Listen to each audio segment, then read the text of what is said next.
credit cards, you could store credit card numbers with the customer record so that on the website or an order entry, the credit cards don't have to be keyed.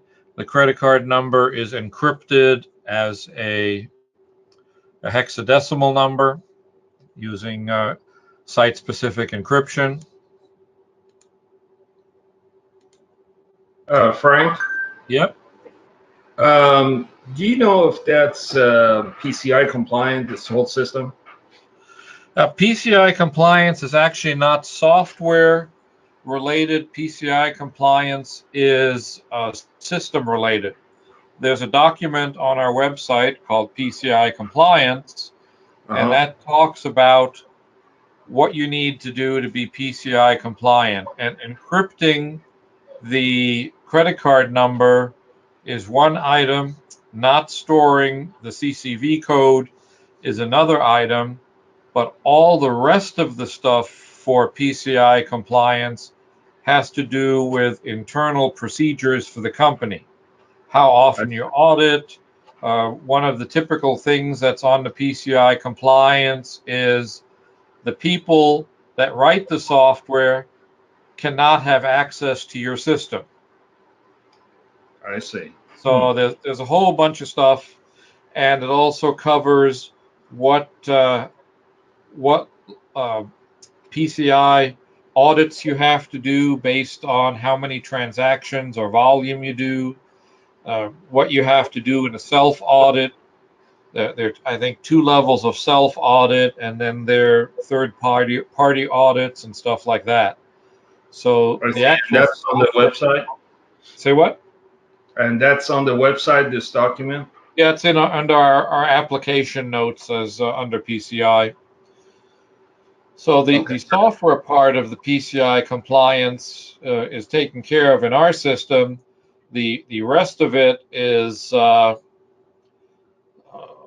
site specific. For example, you have to have your servers in a separate room that are under lock and key, and people have to give blood samples before they go in there, and it's a tremendous amount of stuff for larger companies. For smaller companies, it's not quite as bad.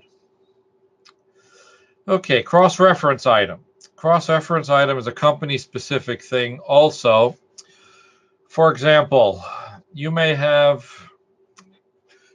get large customers like Amazon or Walmart who say, your item number 123, we're going to order, calling it 642A. So we're going to send you an order with an item 642A on it. And when you get that, you're going to ship us an item that you call 123.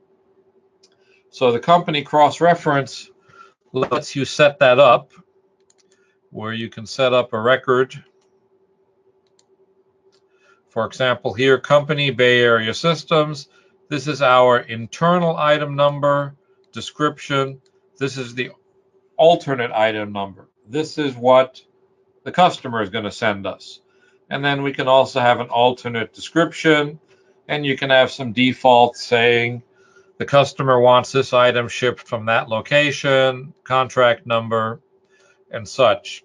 So during EDI processing, as the 850 is imported, or in order entry, when an item number is keyed, the system uses a procedure called find item by something.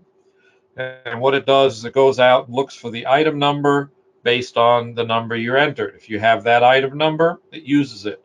It goes out and looks for that item in the alternate item number field.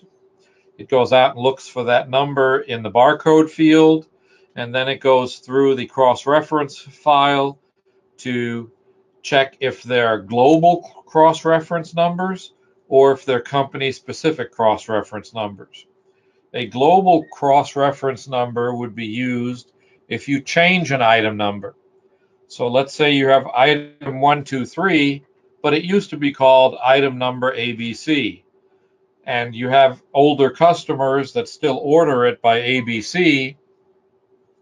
So the system will find it and say, oh yeah, ABC is now this new item number. So that's our cross-reference.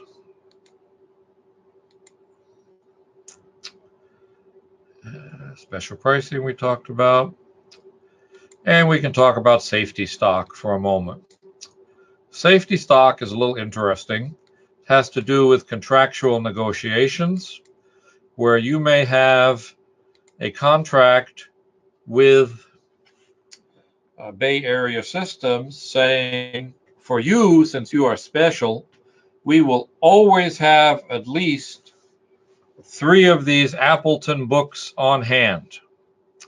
And again, a date range. So what this does is if you have a quantity of 10 on hand and somebody places an order for 8, it will only show that there's 7 available because 3 of them are reserved as safety stock so that you always have them on hand for this customer.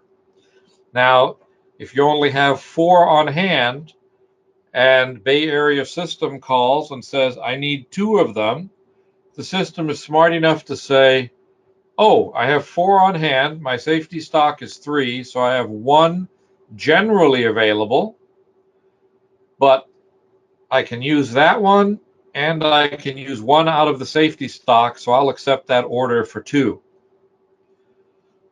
So safety stock is the culmination or the accumulation of the safety stock set up for each customer. You can either set up safety stock on a customer by customer basis, or you can set up safety stock and say, I don't want to sell the last 10 of these unless I manually allocate them. Because in the order entry system and catalog, the system normally allocates inventory automatically based on schedule date.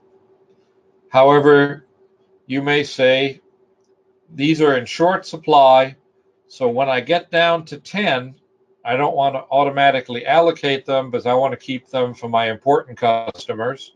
So at that point, the system would say 10 in stock, none available, and you would have to manually allocate the item to the sales order.